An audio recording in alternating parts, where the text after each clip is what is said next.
Toda a família se levantou ao mesmo tempo quando ele entrou com a pasta velha debaixo do braço.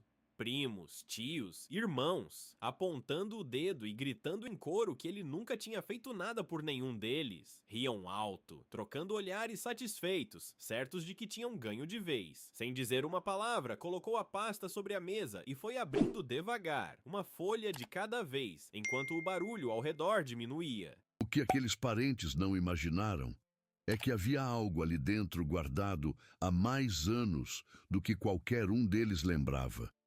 E quando a última folha ficou à vista, o que veio depois destruiu muito mais do que qualquer um esperava.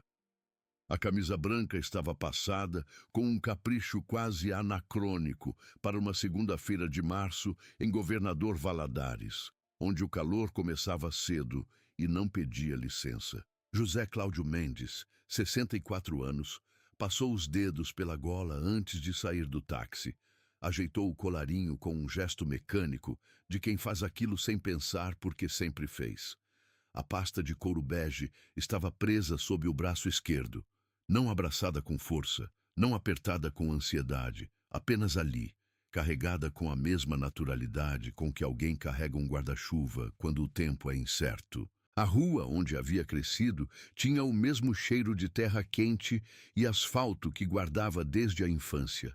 Uma mistura que não tem nome, mas que o corpo reconhece antes de qualquer memória consciente. Ele ficou parado por um momento na calçada diante da casa da família. O portão de ferro estava novo. Havia sido trocado havia uns 3 anos, segundo Adriana havia dito numa das poucas mensagens que lhe mandava de vez. A fachada estava com pintura fresca, cor palha, diferente do azul desbotado que ele lembrava da infância.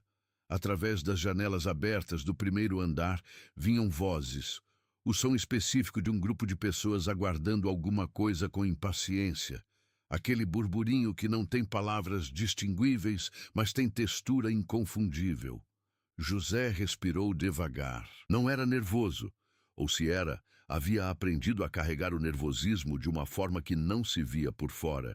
Uma habilidade adquirida ao longo de décadas, lidando com números e contratos e conversas difíceis em salas onde as apostas eram altas. Era contador antes de ser construtor.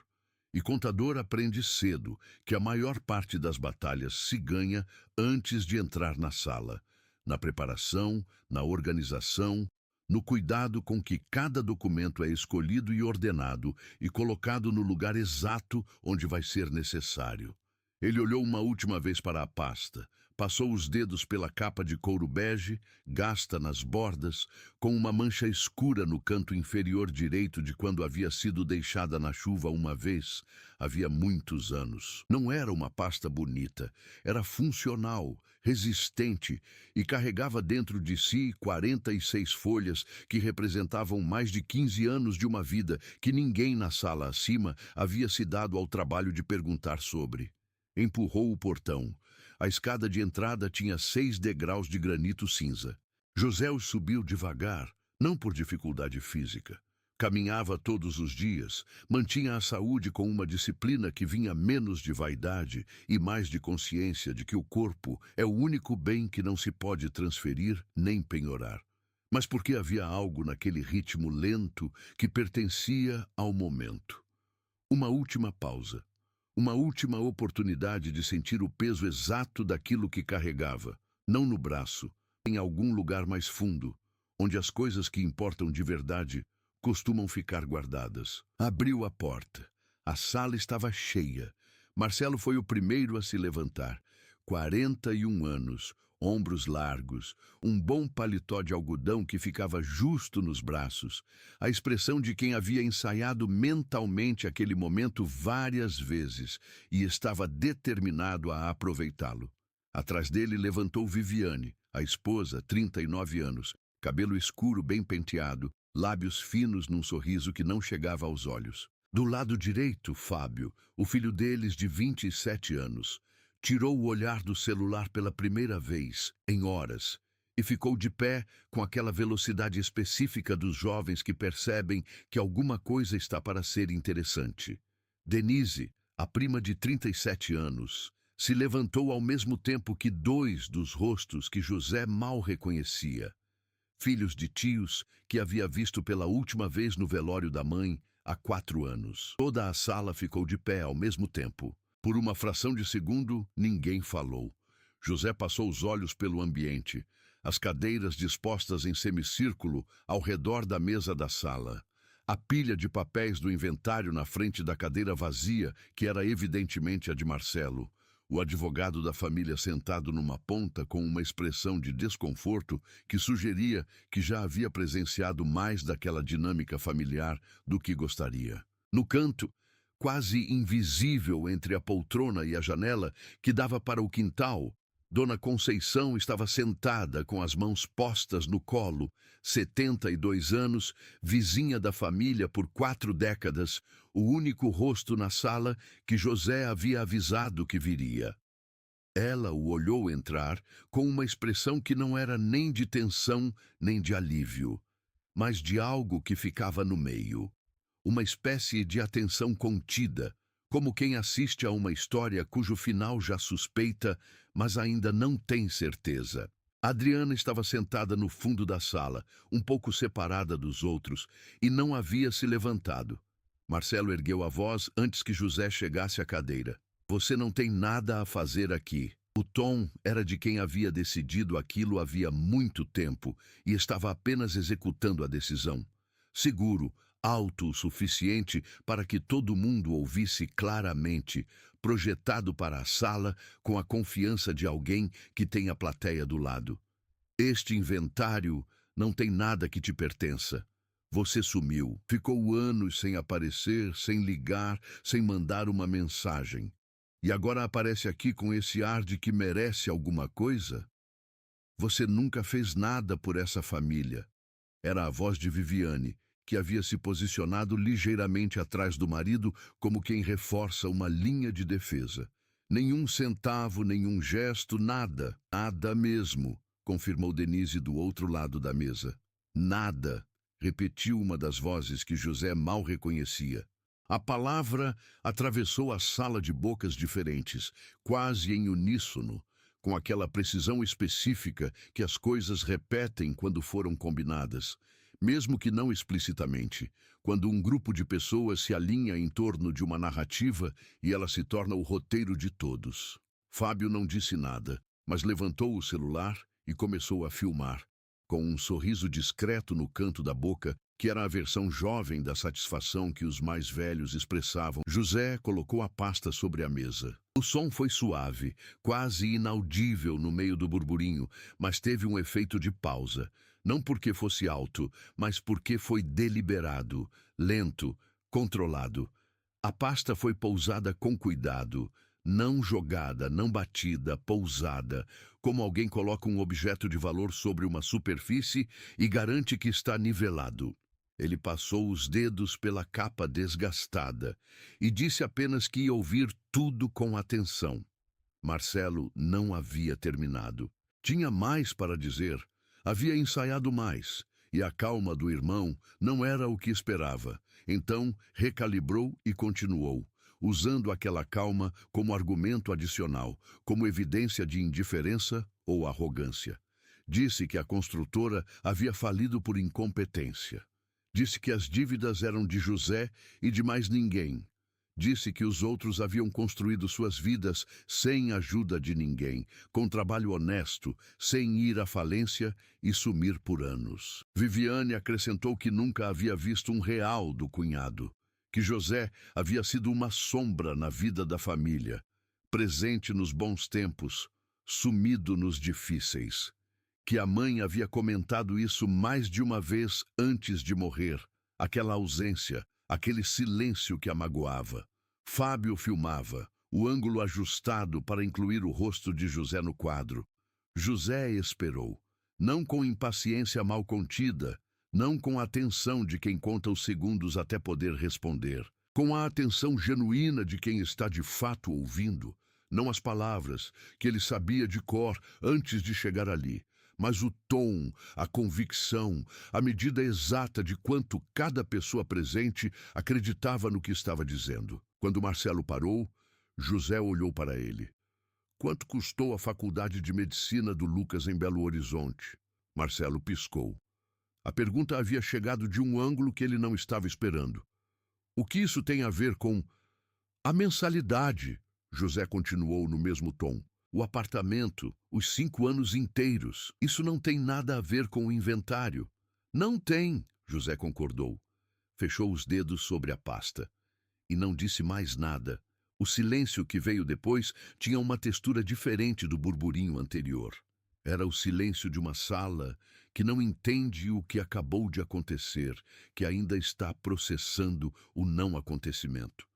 A pergunta que foi feita e respondida sem que ninguém soubesse exatamente o que acabara de ser dito. Do canto da sala, Dona Conceição olhou para a pasta, olhou para a cor da capa gasta, bege, com a mancha escura no canto inferior direito. Havia visto aquela pasta antes. Não aquela exatamente, mas uma igual, no guichê de um escritório de advocacia em uma tarde chuvosa de outubro havia 10 anos, carregada por um mensageiro que havia deixado um envelope com documentos que ela não havia pedido e não havia entendido completamente até muito depois. Ela olhou para José e reconheceu. Adriana, no fundo da sala, abaixou os olhos para o colo. Marcelo perdeu a paciência quando José pousou a mão sobre a pasta para abri-la. Havia calculado errado. Havia esperado confronto, argumento, acusação. Tinha respostas preparadas para tudo isso. A calma de José era um território para o qual não havia mapa.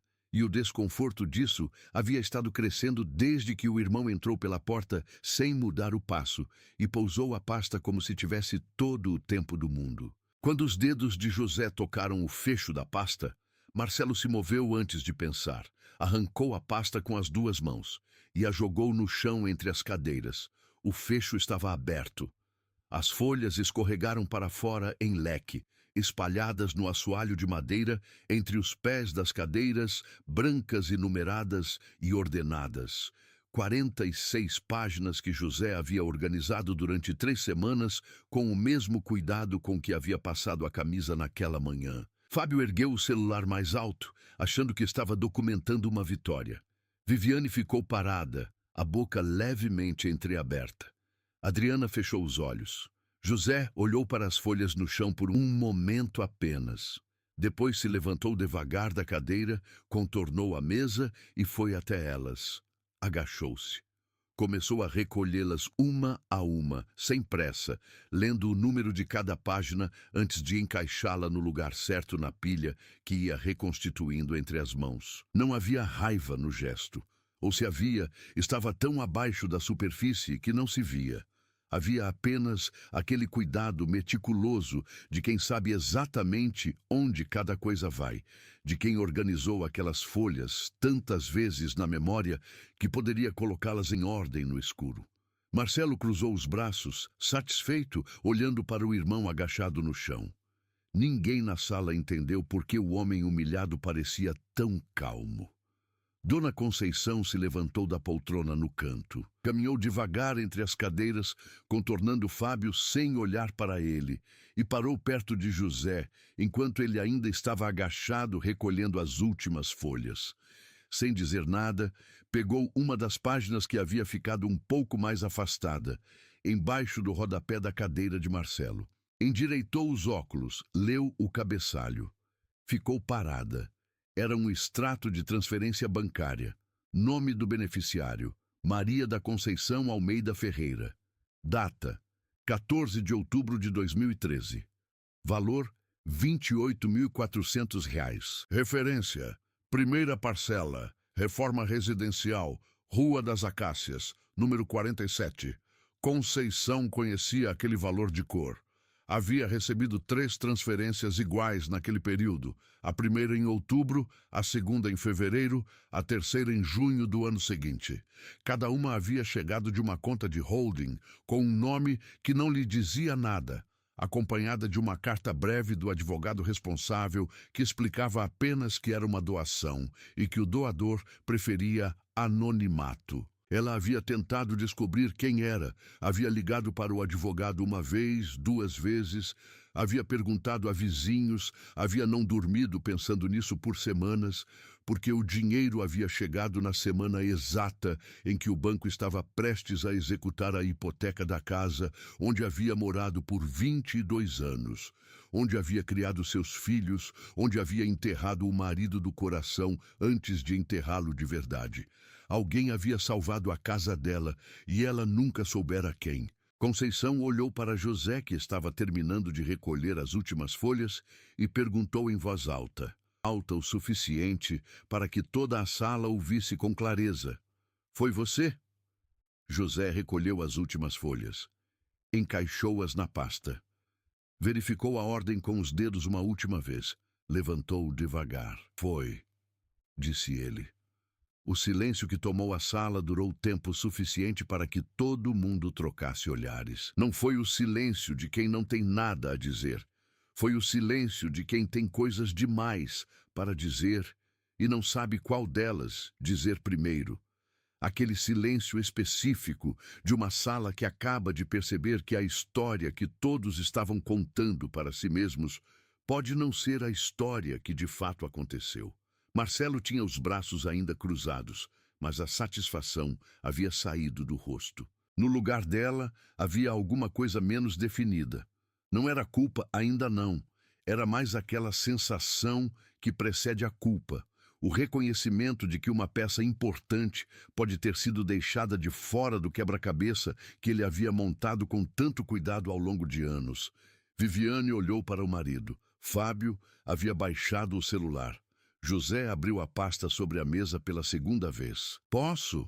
ele perguntou, para o advogado da família, que estava sentado na ponta da mesa com aquela expressão de alguém que percebe que seu trabalho de hoje vai ser muito mais complicado do que havia previsto. O advogado, Dr. Roberto Sampaio, 60 anos, terno de linho bege, óculos de armação metálica, fez um gesto com a mão que não era exatamente uma concessão formal, mas que era suficiente. "Por favor." José começou a tirar as folhas. Desta vez, ninguém tentou tirar de sua mão.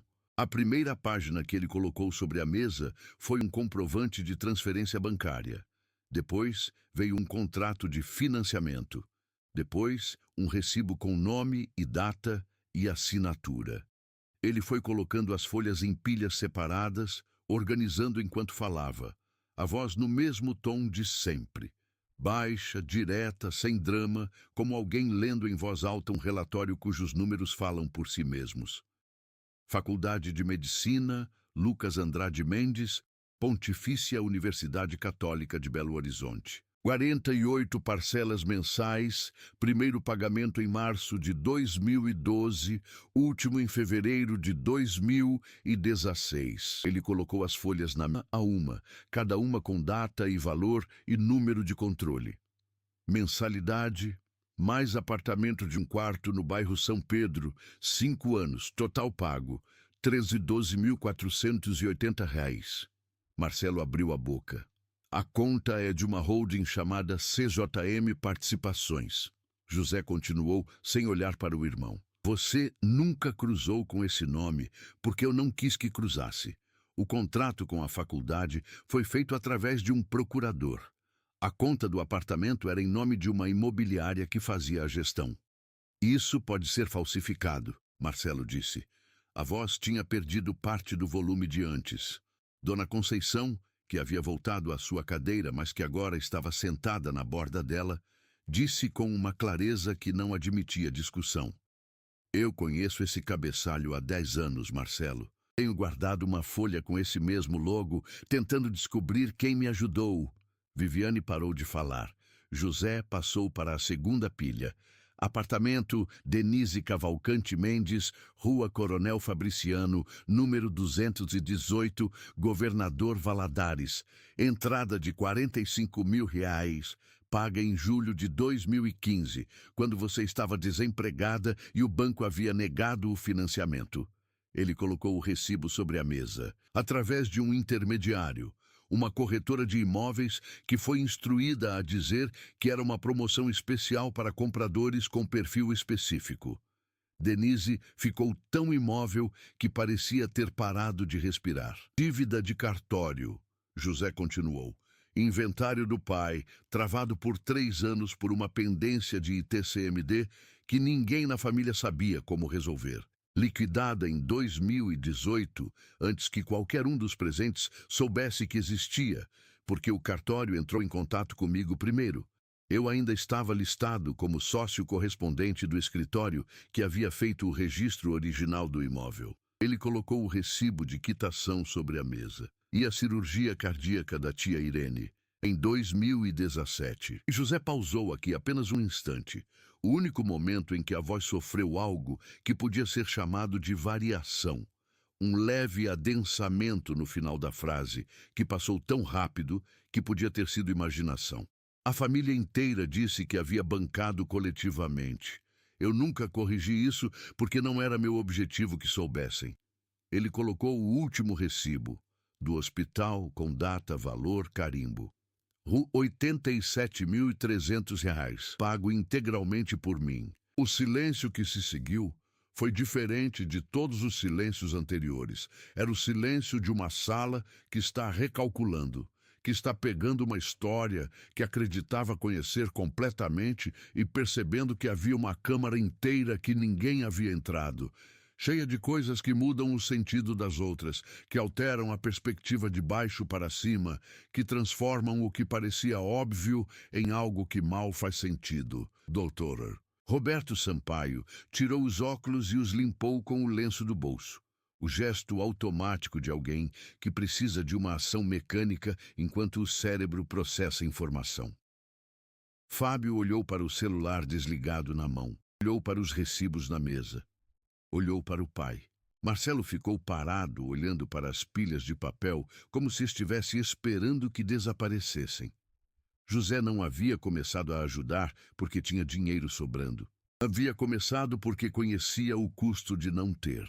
E porque havia aprendido aquilo de uma forma que deixa marca, do tipo que não se apaga com anos bons ou com contas cheias. A construtora havia sido fundada em 2002, quando José tinha 40 anos e havia passado os 15 anteriores como contador em 3 empresas diferentes, construindo um histórico impecável, uma lista de contatos sólida e uma compreensão muito mais clara do que a maioria tem de como funciona o dinheiro real. Não o dinheiro dos sonhos, mas o dinheiro dos números, o que entra, o que sai, o que fica escondido nas linhas de crédito e nos contratos de prazo longo. O primeiro sócio havia sido Paulo Henrique, engenheiro civil de Ipatinga, 8 anos mais jovem, com uma capacidade técnica excepcional e uma ingenuidade nos negócios que José havia julgado mal. Haviam crescido rápido, 2 anos bons, um contrato com a prefeitura, outro com um incorporador de São Paulo, uma equipe de 40 funcionários que parecia sólida. Em 2006, Paulo Henrique havia assinado um contrato de subempreitada, sem passar pela revisão jurídica que José havia solicitado. E aquele contrato havia criado uma responsabilidade solidária com uma empresa que havia fraudado materiais de construção num edifício residencial no Rio de Janeiro. A investigação havia durado 4 anos. A construtora havia sobrevivido à investigação, mas não à crise de 2008, que havia chegado quando estavam mais fracos. E o processo judicial havia consumido a reserva que poderia ter servido de capital de giro nos meses difíceis. Em 2018, após 12 anos de operação, haviam encerrado as atividades formalmente. Não em falência, José fazia questão desse detalhe, mas em dissolução planejada, com todas as dívidas quitadas, todos os funcionários com seus direitos pagos, todos os fornecedores recebidos. Havia sobrado pouco, mas havia sobrado porque José havia sido cuidadoso a vida toda, com uma distinção que muita gente confunde: a diferença entre o de empresa e o dinheiro dele. Enquanto a construtora crescia, ele não havia aumentado seu padrão de vida.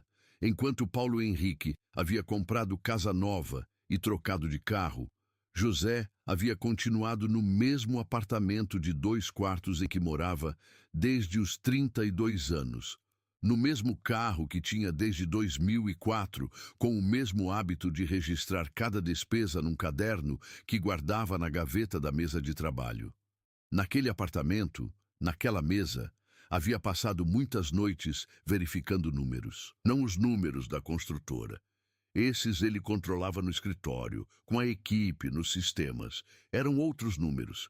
Números que ninguém havia pedido que ele verificasse. A mensalidade da faculdade do Lucas havia aparecido numa conversa de família num Natal, jogada ali por Marcelo como um peso que carregava com certo orgulho. Estou conseguindo segurar, mas está puxado. Você sabe como é. José havia feito o cálculo mentalmente na mesa do almoço. Havia ligado para Paulo Henrique, na segunda-feira seguinte, pedindo o contato de um advogado que fazia gestão de holdings discretas. Havia dado as instruções necessárias. Havia pedido que não fosse mencionado. Havia feito isso porque Lucas era seu sobrinho. Porque Lucas havia escolhido medicina de forma genuína. Havia passado no vestibular com nota alta. Havia mostrado uma seriedade que José reconhecia. Aquela coisa específica de uma pessoa jovem que entende o que quer e está disposta a trabalhar para ter. José havia decidido que aquilo não ia ser interrompido por falta de dinheiro se havia algo que ele pudesse fazer. Não havia contado porque sabia o que aconteceria se contasse. Sabia porque conhecia seu irmão. Marcelo havia sido o filho favorito. Não declaradamente, não de um jeito que a mãe admitiria, mas de um modo que quem cresceu naquela casa via com clareza. Mais jovem, mais expansivo, mais parecido fisicamente com o pai. José era o filho do silêncio, do quarto arrumado, dos boletins dobrados na mochila. Havia aprendido cedo que havia coisas que faziam mais sentido feitas em silêncio do que ditas em voz alta. Porque dizer em voz alta criava expectativa. E expectativa criava e obrigação, transformava a generosidade em moeda de troca. Ele não queria moeda de troca. Queria apenas que as coisas ficassem inteiras. Por que você guardou tudo isso? Era a voz de Dr. Roberto Sampaio. Não uma pergunta adversarial, mas genuína, de alguém tentando entender a lógica contábil de uma situação que ia além da contabilidade. O advogado tinha as folhas organizadas à sua frente, havia estado lendo cada uma em silêncio enquanto José falava, e havia em seus olhos a expressão de alguém que está vendo um testamento diferente do que havia esperado encontrar. José pensou na resposta não porque não soubesse. Sabia com precisão, mas porque queria encontrar a forma certa de dizer. Sou contador, disse ele por fim. Nunca joguei um documento fora na vida. A resposta teve o efeito de um arranhão suave numa superfície que todos esperavam ser dura.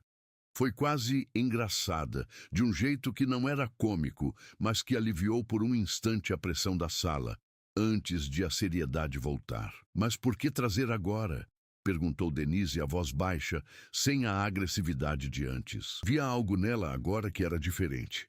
Não arrependimento, ainda não, mas uma abertura, como uma janela que foi empurrada contra o vento e começa a ceder. Se você não queria reconhecimento, por quê?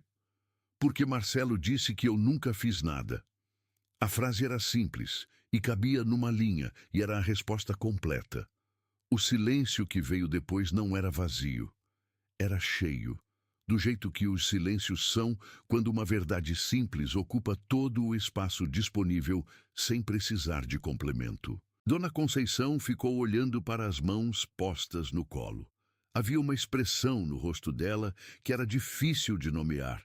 Estava a meio caminho entre o alívio de alguém que passou 10 anos querendo agradecer e finalmente sabe a quem, e a tristeza de alguém que entende agora o tamanho do que estava sendo feito em silêncio enquanto o mundo ao redor seguia sem saber. Eu nunca soube o que dizer para quem havia feito aquilo por mim, ela disse devagar. Quando recebi aquelas transferências, o Antônio tinha morrido havia 4 meses. Eu tinha 72 anos, com uma casa hipotecada e um filho que estava tentando ajudar, mas tinha os filhos pequenos. Achei que ia perder aquela casa. Ela fez uma pausa.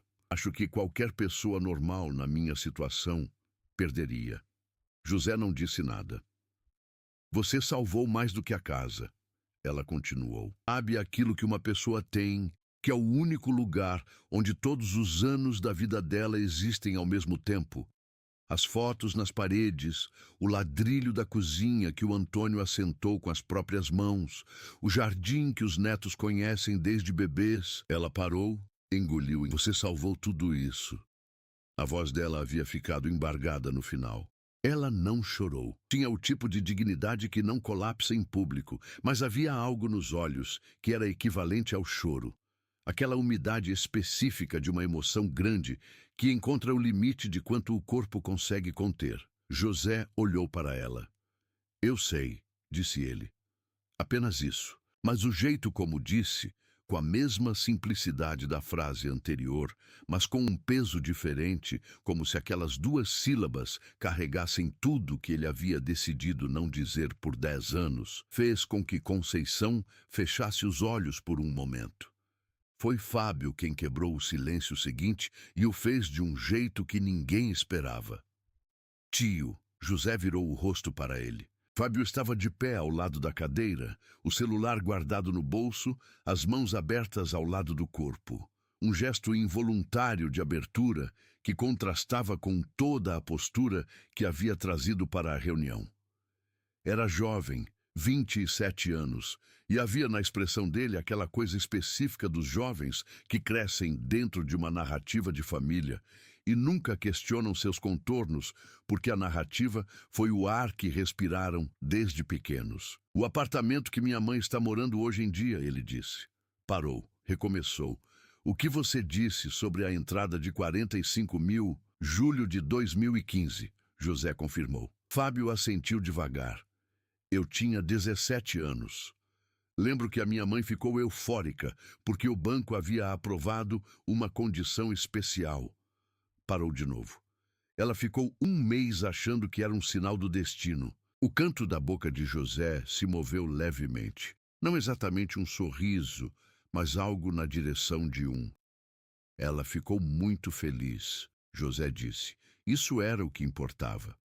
Viviane, que havia ficado em silêncio por vários minutos, um silêncio progressivamente mais pesado, que havia passado de estratégico para real, olhou para as folhas sobre a mesa. Via nela agora alguma coisa que não era a mulher que havia entrado naquela sala. Havia chegado com uma armadura armada e tinha certeza de que a armadura era necessária.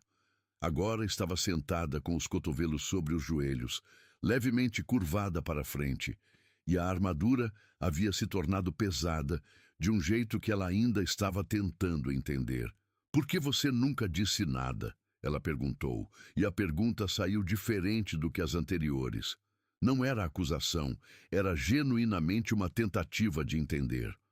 Não para ter crédito, mas para que a família soubesse que havia alguém. Porque quando você faz uma coisa para ser reconhecido por ela, José disse, você não faz a coisa, você faz o reconhecimento. Viviane ficou olhando para ele, e eu não queria o reconhecimento. Queria que o Lucas se formasse, queria que a Denise tivesse um lugar para morar, queria que a dona Conceição ficasse na casa dela. Ele olhou para as pilhas de papel na mesa. Essas coisas aconteceram, eram o suficiente. Marcelo não havia falado em 20 minutos. Era algo que seus 41 anos de vida não tinham muito repertório para processar. Não o silêncio em si, mas o tipo específico de silêncio que estava fazendo. Não era o silêncio estratégico de quem guarda energia para o próximo movimento, nem o silêncio furioso de quem está contendo uma reação violenta. Era um silêncio mais raro e mais desconfortável. O silêncio de alguém que está digerindo o fato de que estava errado de um jeito que não tem saída fácil. Havia sido ele a erguer a voz quando José entrou. Havia sido ele a dizer, você nunca fez nada por essa família, com tanta convicção que havia arrastado os outros junto. Havia sido ele a arrancar a pasta e jogar no chão. Aquele gesto que havia parecido, por 2 ou 3 segundos, uma declaração de poder, e que agora parecia alguma coisa muito diferente quando vista na retrospecção dos 46 documentos sobre a mesa. Ele olhou para os documentos. Havia um recibo do hospital, com o nome da tia Irene, que ele sabia de cor. Via State naquela cirurgia toda uma narrativa familiar que havia repetido dezenas de vezes, como a família havia se unido, como cada um havia dado o que podia, como aquilo havia sido um exemplo de que, quando precisava, a família estava junta. Havia contado essa história para Lucas no hospital, quando Irene havia ficado boa. Havia contado para Viviane como exemplo de coesão familiar em momentos de crise. E a história era falsa, não intencionalmente falsa. Ele havia acreditado nela. Havia recebido a notícia de que a cirurgia havia sido paga coletivamente, da mesma fonte de todas as outras coisas que sabia sobre aquele período, que era a narrativa que circulava na família, que ninguém havia contestado porque era confortável e coesa, e fazia todo mundo parecer melhor do que talvez fosse. Mas havia alguém que havia pago R$ 87.300. E esse alguém estava sentado à sua frente com uma camisa bem passada e uma pasta velha cheia de 46 documentos que ele havia organizado durante 3 semanas para trazer a uma reunião onde a família inteira havia se levantado ao mesmo tempo para dizer que nunca havia feito nada. Marcelo olhou para as próprias mãos. O Dr. Roberto Sampaio havia estado silencioso, mas havia estado trabalhando. Tinha os documentos na frente. Havia estado lendo cada um com a atenção metódica de advogado, fazendo marcações mentais, verificando datas e valores e nomes e a coerência interna de um conjunto de provas que, à medida que ia relendo, ficava mais claro não apenas o que era, um arquivo de generosidade sistemática ao longo de mais de 15 anos, mas o que significava para o inventário em si. Senhor José, ele disse, quando sentiu que o momento permitia, preciso chamar a atenção para uma questão que vai além da dimensão humana do que estamos vendo aqui. José o olhou. Parte significativa do patrimônio que está sendo inventariado. Sampaio continuou, escolhendo as palavras com o cuidado que usava quando sabia que o que ia dizer ia mudar o rumo de uma conversa, existe em seu estado atual porque foi sustentado ao longo dos últimos 15 anos por recursos que vieram do Senhor. Havia um silêncio diferente nos ouvintes agora. O imóvel da Rua das Acácias. Sampaio olhou para Conceição, que não é parte do inventário, mas ilustra o padrão. A dívida de cartório que havia travado o processo por 3 anos, liquidada pelo Senhor, o que significa que o próprio inventário que estamos realizando hoje só existe nesta forma porque o Senhor desbloqueou o processo. Ele removeu os óculos. A contribuição para a cirurgia da senhora Irene, que faleceu 2 anos depois e cujo quinhão está sendo disputado hoje, o advogado deixou a frase inacabada, de um jeito que era mais eloquente do que qualquer conclusão que pudesse ter dado a ela. Isso significa que, começou Denise, mas parou. Significa que precisamos suspender este inventário para revisão completa, Sampaio disse. E que a composição de quem tem legitimidade para o que neste processo é substancialmente mais complexa do que o estado em que se encontrava esta manhã. Marcelo tentou dizer alguma coisa. Não disse. Havia chegado àquela reunião como inventariante designado pela família, com autoridade moral e prática para conduzir o processo. Havia chegado com um discurso, com uma narrativa, com a convicção sólida de que a distribuição do patrimônio familiar seria conduzida da forma que havia planejado. Havia chegado com a pasta do irmão no chão e a câmera do filho filmando o que havia sido calculado como uma derrota humilhante de alguém que não merecia estar ali. E agora estava sentado numa sala onde 46 documentos sobre a mesa tornavam muito claro que a única derrota humilhante que havia acontecido pertencia a ele. Foram Denise quem saiu primeiro, sem despedida.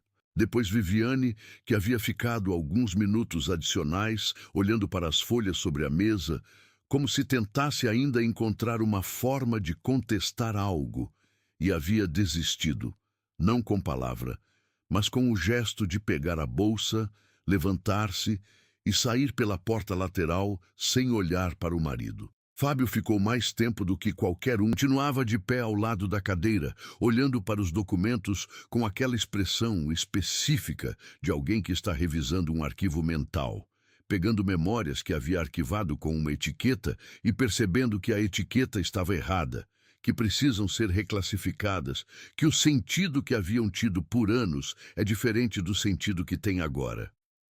O tio Lucas, ele disse, depois de um tempo. Quando me formou, ele me contou que meu pai havia feito um sacrifício enorme para pagar a faculdade dele, que isso tinha sido a maior prova de amor que o pai havia dado. José não disse nada. E meu pai nunca corrigiu isso. Não, José confirmou. Fábio ficou olhando para ele. Você sabia que ele acreditava nisso? Imaginava. E você não disse nada? Não. Houve uma pausa. Fábio olhou para a porta por onde o pai havia saído. Olhou de volta para José. Por quê? José pensou por um... Havia várias respostas possíveis, todas verdadeiras. Escolheu a mais simples, porque a história que o Lucas tinha sobre o pai... Uma boa história sobre seu pai é uma coisa que um filho precisa. Não era meu lugar tirar isso dele. Fábio ficou em silêncio por um longo tempo depois daquilo. Depois saiu também. Não apressado como Denise, não com a cabeça baixa como Viviane, mas devagar, com aquele passo lento de quem carrega alguma coisa pesada e nova e ainda está aprendendo o jeito de andar com ela. Apagou o vídeo antes de chegar à porta. Quando a sala havia esvaziado, Sampaio havia saído para fazer ligações. Os rostos que José mal reconhecia haviam saído antes de Denise, sem que nenhum deles houvesse dito uma palavra. Restaram na sala apenas 3 pessoas: José, Dona Conceição e Adriana, que havia ficado no canto do fundo e nunca havia saído. Adriana tinha 36 anos, cabelo preso, roupas simples, e havia passado toda a reunião com uma expressão que não pertencia ao mesmo arquivo das outras expressões na sala. Não havia na dela nem a agressividade dos que atacavam, nem a surpresa dos que precisavam absorver as revelações. Havia apenas uma tristeza quieta que sugeria que o que foi revelado era, para ela, menos revelação e mais confirmação de coisas que havia há muito desconfiado. Ela levantou e caminhou até José. Posso falar com você? Claro. Ela ficou de pé na frente dele, e havia na postura dela alguma coisa que era a postura de alguém que está prestes a dizer algo difícil e que sabe que é difícil, mas que decidiu que precisa ser dito assim mesmo. Eu não sabia de nada disso, ela disse. Pausa. Quero dizer, eu suspeitava que havia coisas que o Marcelo não me contava, sobre o passado da família, sobre como as coisas haviam sido pagas ao longo dos anos, mas não sabia especificamente de nada do que você mostrou hoje. José a olhou com atenção. Não estou dizendo isso para me defender, ela continuou. Estou dizendo porque preciso que você saiba. Porque você passou anos fazendo coisas por pessoas desta família que não merecem, talvez. E não quero ser colocada no mesmo grupo sem que você saiba que não sou. Havia dignidade naquilo, uma dignidade diferente da dignidade de José, menos contida, mais exposta, a dignidade de alguém que não tem a vantagem dos documentos e da preparação e está se apresentando com apenas a palavra e a consciência limpa. José assinou com a cabeça. Eu acredito em você, ele disse. Adriana fechou os olhos por um segundo. Quando os abriu, havia algo no rosto que era mais leve. Não resolvido, mas aliviado. Como alguém que havia estado carregando um peso por um longo tempo e havia finalmente colocado no chão, e o chão havia aguentado. Dona Conceição, que havia estado ouvindo do canto com a descrição específica de quem conhece o valor do silêncio em certos momentos, disse suavemente: "Você quer um café, Adriana?" Adriana olhou para ela. Depois olhou para José e disse que sim. O inventário foi suspenso por 90 dias para revisão completa. Doutor Roberto Sampaio precisou de 2 dias para organizar as implicações do que havia visto. No terceiro dia, ligou para José e pediu uma reunião particular no escritório, sem os outros. Ficaram sentados por 3 horas e meia, e ao final daquelas horas havia uma clareza sobre o estado real do espólio, que era substancialmente diferente da clareza que havia existido antes. A dívida de cartório liquidada por José havia desbloqueado o processo de inventário que havia ficado travado por 3 anos. Aquele desbloqueio havia permitido que determinados bens fossem transferidos em vida para os herdeiros, transferências das quais Marcelo havia sido o principal beneficiário, na forma de um imóvel comercial cujo valor de mercado atual era de R$ 890 mil. Sem o desbloqueio, aquelas transferências não teriam acontecido. Sem aquelas transferências, o patrimônio de Marcelo seria substancialmente menor. Sampaio explicou tudo isso com a precisão específica de quem ama números e a lei na medida exata em que eles se encontram. José ouviu. Fez algumas perguntas técnicas. Pediu que Sampaio verificasse 3 pontos adicionais nos documentos que havia trazido. No final da reunião, antes de sair, José disse que não estava interessado em usar nada daquilo como argumento para aumentar seu quinhão. Sampaio olhou para ele sobre os óculos. "Eu ouvi o que disse o advogado, e registrei. Mas tenho a obrigação profissional de informar que juridicamente o senhor teria base para..." "Eu ouvi", José interrompeu gentilmente. "E não estou interessado." Havia um silêncio.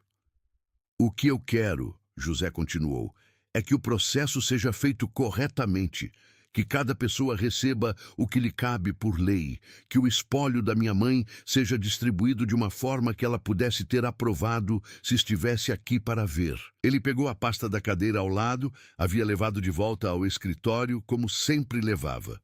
"O resto não é mais o que importa." Sampaio ficou olhando para ele por um momento. Depois assentiu. "Certo", disse ele.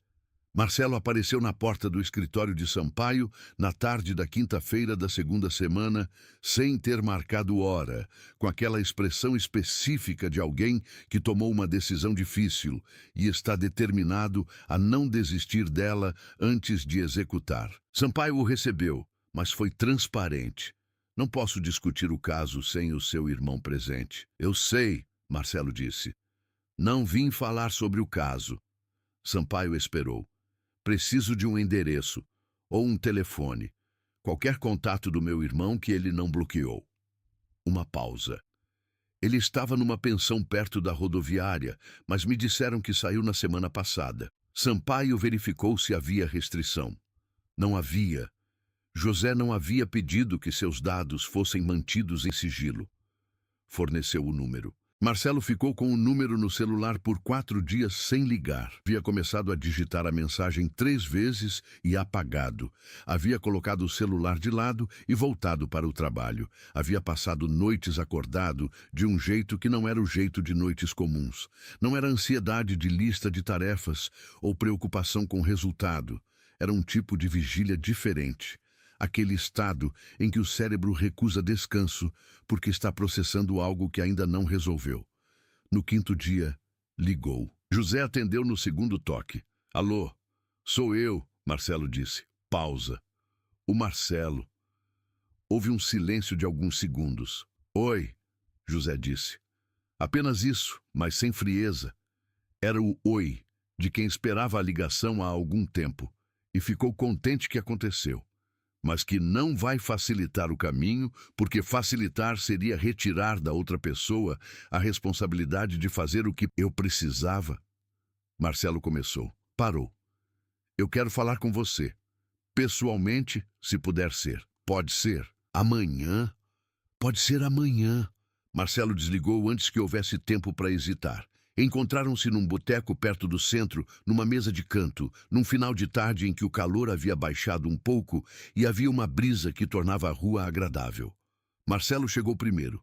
José chegou no horário que havia dito. Não adiantado, não atrasado, naquele ponto exato, que é o único ponto que não diz nada sobre ansiedade.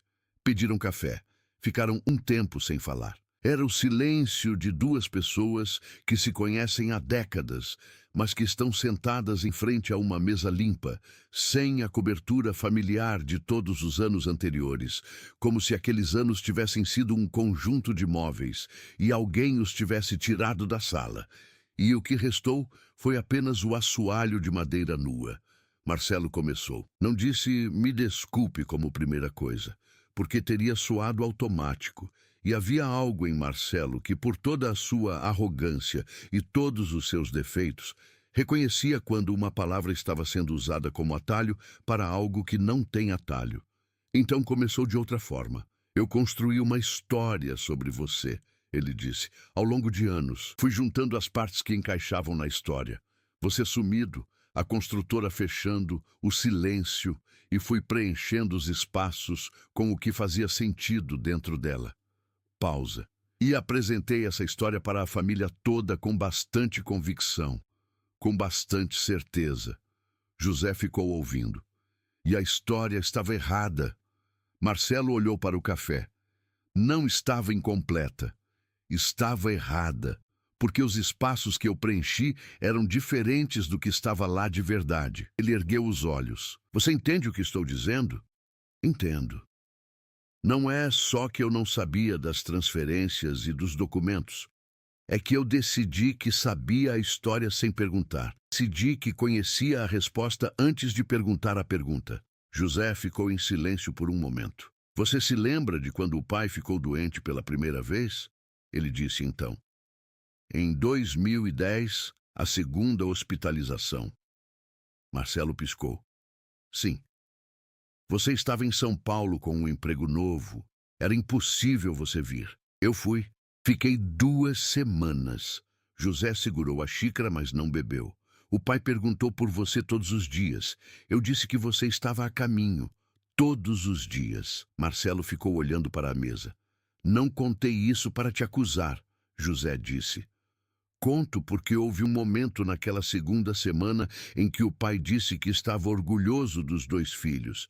E eu disse, eu sei, pai, e não corrigi que você não estava lá, porque ele precisava daquela história. E porque havia coisas que eu entendia sobre por que você não podia vir, que o pai não precisava entender.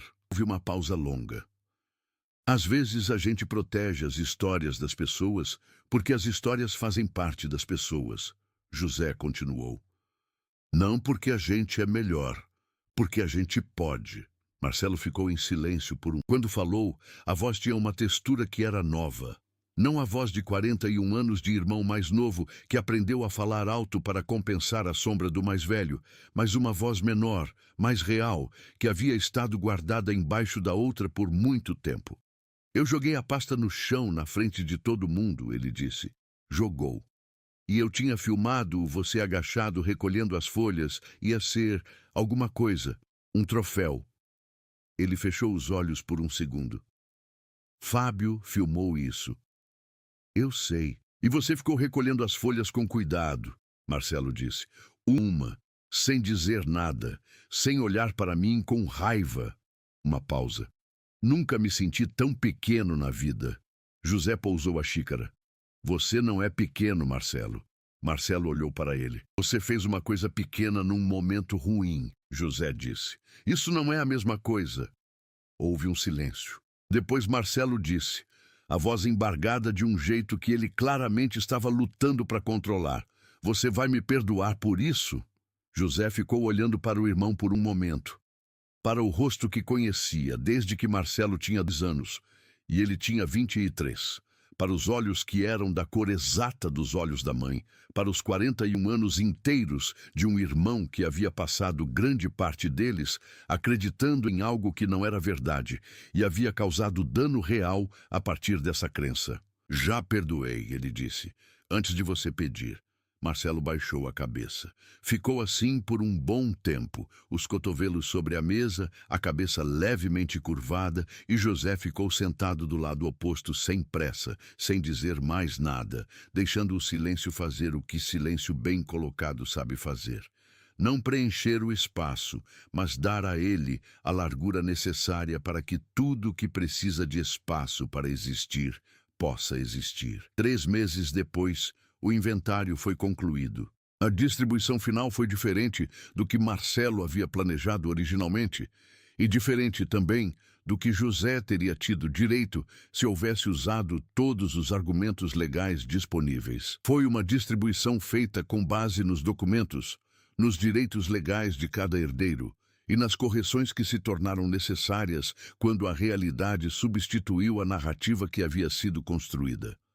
Marcelo perdeu a função de inventariante. A substituição foi feita sem disputa, e ele mesmo a sugeriu a Sampaio numa conversa privada, antes que houvesse qualquer processo formal sobre o assunto. Passou a função para José, que a aceitou e a exerceu com a mesma meticulosidade que havia aplicado à pasta de couro bege, sem drama, sem discurso, apenas fazendo o trabalho até estar feito.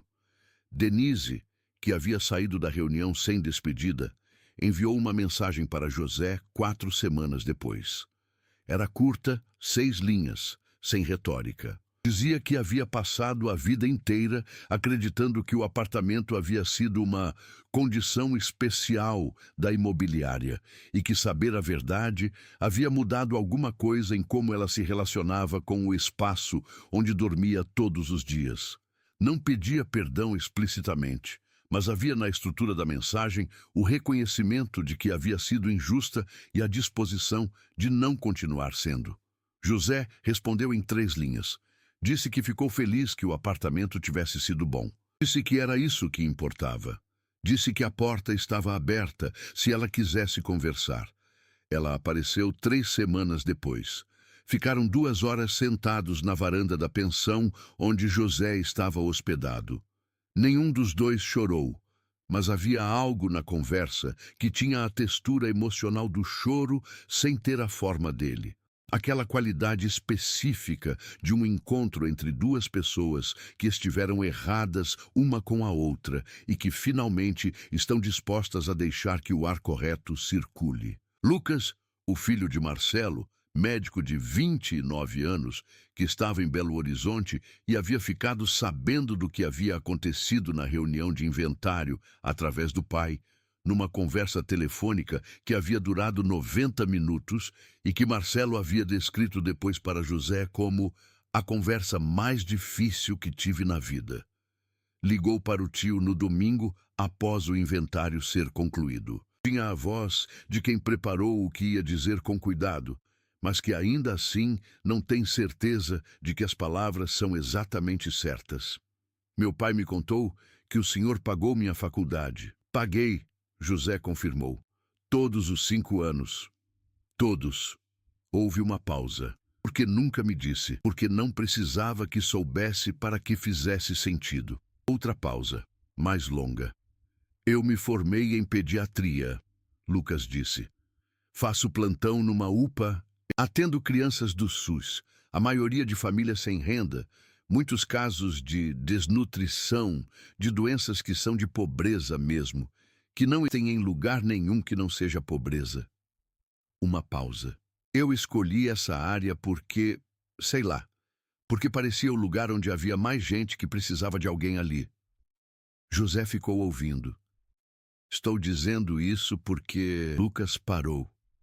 Recomeçou. Não sei se o senhor planejou que seria assim, mas o que o senhor pagou não foi só a faculdade. Foi tudo que eu faço com ela. José ficou em silêncio por um momento. Eu sei, disse ele. Apenas isso. Mas havia naquelas 2 sílabas, desta vez, uma plenitude diferente das outras vezes que havia dito a mesma coisa. Não o eu sei, de quem já sabia antes que dissessem, mas o eu sei de quem está recebendo a confirmação de que uma aposta feita em silêncio há muito tempo em algo que não tinha garantia deu certo da forma exata que esperava. Fábio apareceu na pensão numa tarde de sábado, 3 semanas depois da reunião de inventário, sem ter avisado. José estava na varanda com um livro que mal havia lido porque ficava olhando para a rua, que era uma rua de interior quieta com jacarandás na calçada e um bar na esquina que tocava música aos sábados à tarde. Fábio chegou de moto, tirou o capacete, ficou um momento parado na calçada, olhando para a pensão como se estivesse confirmando que era o lugar certo. Subiu. José o viu chegar pela varanda. Fez um gesto com a cabeça que era um convite. Fábio sentou na cadeira do lado sem pedir. Havia algo na postura dele que era diferente da reunião de inventário, diferente de todas as outras vezes que José o havia visto. Via uma abertura no rosto que as defesas de 27 anos normalmente cobrem. Aquela abertura específica que aparece quando uma pessoa jovem percebe que havia construído sua visão do mundo em cima de uma fundação que tinha trincas que não havia examinado. Ficaram em silêncio por um bom tempo. O bar na esquina tocava uma música que José não conhecia, mas que tinha um ritmo bom. Aquele tipo de ritmo que não exige atenção, mas que preenche bem o ar. Cresci ouvindo que você era o irmão que tinha sumido. Fábio disse finalmente. Não havia acusação no tom. Havia apenas a afirmação de um fato, da forma como se afirma algo que foi verdade durante muito tempo e que agora tem um status menos claro. Que tinha ido embora e não olhado para trás. Que quando as coisas ficaram difíceis, você tinha escolhido o seu próprio caminho e deixado todo mundo para trás. José virou uma página do livro que não havia estado lendo. Essa é uma história que o seu pai acreditava, José disse. Não estou dizendo que ele estava mentindo, estou dizendo que era a história que ele tinha. E a história dele estava errada. Em partes importantes, Fábio ficou olhando para a rua. Um carro passou. O jacarandá balançou levemente. Fui crescendo achando que a família era uma coisa, ele disse. Uma estrutura específica, com hierarquias específicas, com histórias específicas sobre quem era o quê. E agora parece que eu tinha um mapa do lugar, mas o mapa não correspondia ao terreno real. José olhou para ele. Isso é exatamente o que era, José disse. Fábio virou para ele. Havia nos olhos dele alguma coisa que era tristeza e alívio ao mesmo tempo. Duas coisas que não pareceriam caber no mesmo olhar, mas que cabem. Quando a tristeza é de saber que havia algo errado e o alívio é de finalmente entender o que era. Como a gente faz agora? Ele perguntou. Era uma pergunta grande para uma tarde de sábado, numa varanda de pensão de interior. Mas havia um jeito de fazê-la que era honesto e direto e sem pretensão. E esse era o jeito de Fábio. José pousou o livro no colo. A gente começa, ele disse. Isso é tudo que tem para fazer. Não tem como refazer o que foi, mas há tudo à frente para fazer diferente. Fez uma pausa. E você fez diferente já. Você veio aqui. Isso não é pouca coisa.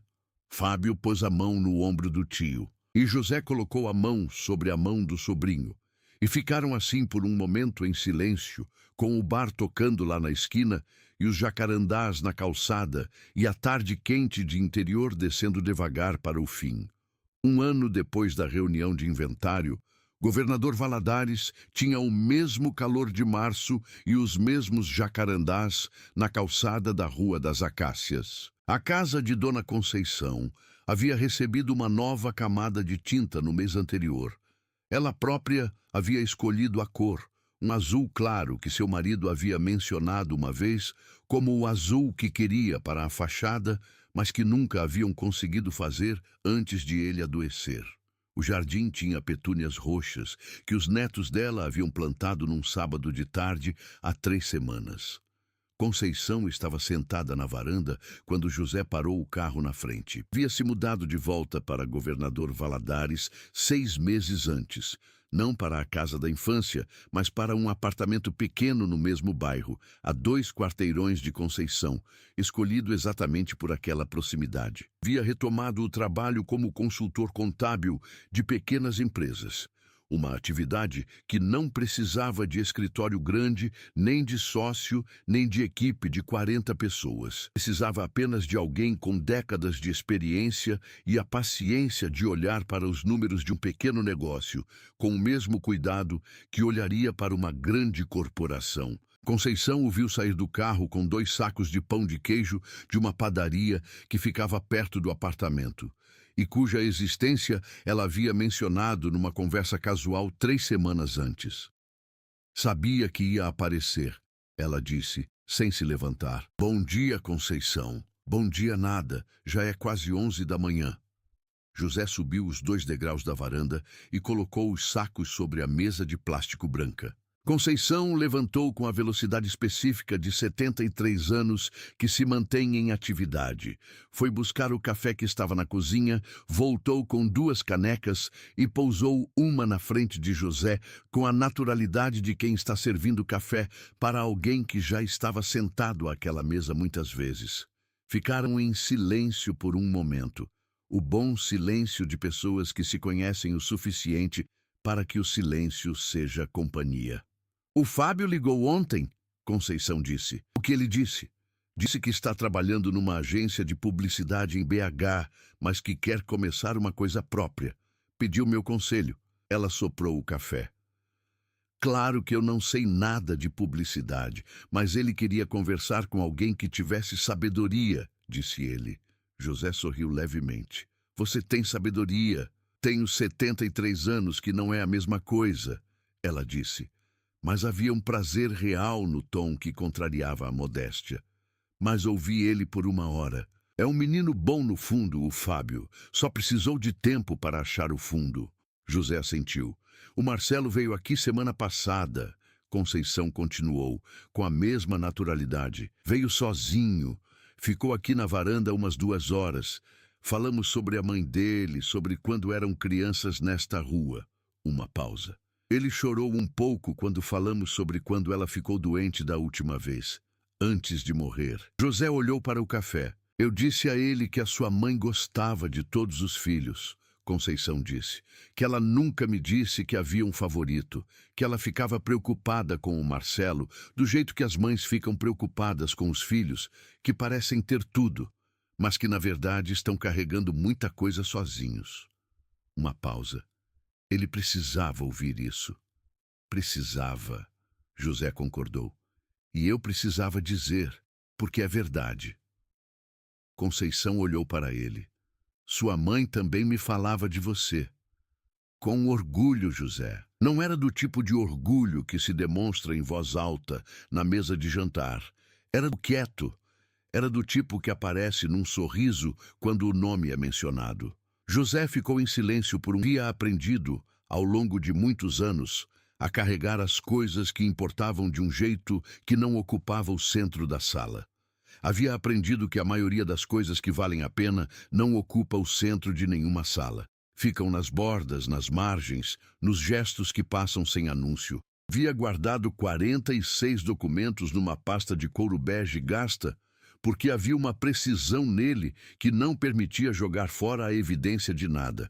Não por necessidade de provar, mas porque os números são a única linguagem que não permite revisão retroativa. E havia algo nessa permanência que o confortava. Mas havia aprendido também, naquele ano, que há coisas que os documentos não guardam. Guardava à tarde no boteco com Marcelo. Guardava a ligação de Lucas às 11 da noite de um domingo com a UPA ao fundo. Guardava Fábio na varanda com a mão no ombro dele. Guardava a Adriana na porta da pensão, pedindo licença para entrar e dizendo que precisava que ele soubesse que ela não sabia de nada. Guardava aquela manhã de março agora, com o café e o pão de queijo e Conceição na varanda azul clara com as petúnias roxas dos netos. Não havia documento para nada disso. E não precisava. 3 quarteirões de distância, numa praça com um banco de concreto, embaixo de um ipê amarelo que florescia em setembro, havia uma placa pequena que a prefeitura havia colocado 6 meses antes em reconhecimento a uma doação anônima que havia sido feita 10 anos atrás para a reforma do Centro Cultural do bairro. A placa dizia apenas: em gratidão a um amigo desta comunidade. Ninguém na prefeitura havia conseguido descobrir o nome do doador, mas Dona Conceição sabia. E havia algumas tardes em que ela passava por aquela praça com os netos, parava diante da placa e ficava em silêncio por um momento. Não o silêncio de quem não tem nada a dizer, mas o silêncio de quem tem coisas demais para dizer e escolhe guardá-las dentro.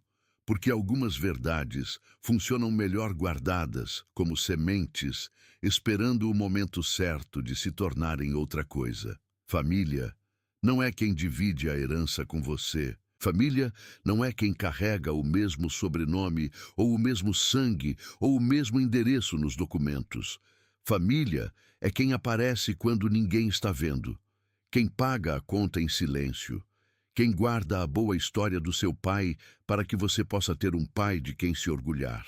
Quem recolhe as folhas do chão com calma depois que jogaram sua pasta pela sala, uma folha de cada vez, com cuidado, porque sabe que o que está ali dentro importa demais para ser deixado espalhado. Família é quem, quando você cresce e entende o que foi feito por você, sem que pedisse e sem que soubesse, já perdoou tudo o que você fez antes de chegar para pedir.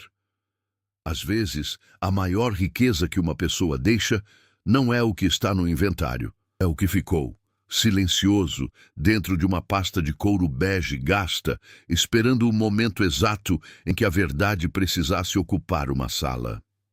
Fim.